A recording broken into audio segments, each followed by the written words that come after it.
Nekad je mesec oktobar imao nadimak mesec knjige, kada je susret knjiga i čitalaca bio masovan. Sada je sve skromnije, ali sajam knjiga ostaje nada za izdavače i čitaoce.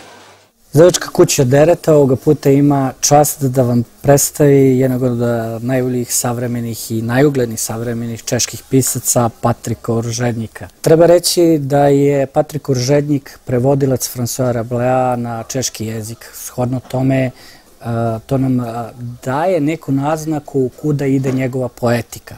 Roman o kome govorimo danas je Ad acta, malo delo koje ima vrlo neobično prvo poglavlje, toliko neobično, to je spisak poteza jedne šahovske partije koja će se provlačiti kroz celu knjigu i sama knjiga je skup izvesnih naznaka, zagonetki, znakova, lažnih citata, pre svega igara reči. Treba reći samo da je Uržednik deo našeg projekta koji je podržala Evropska unija.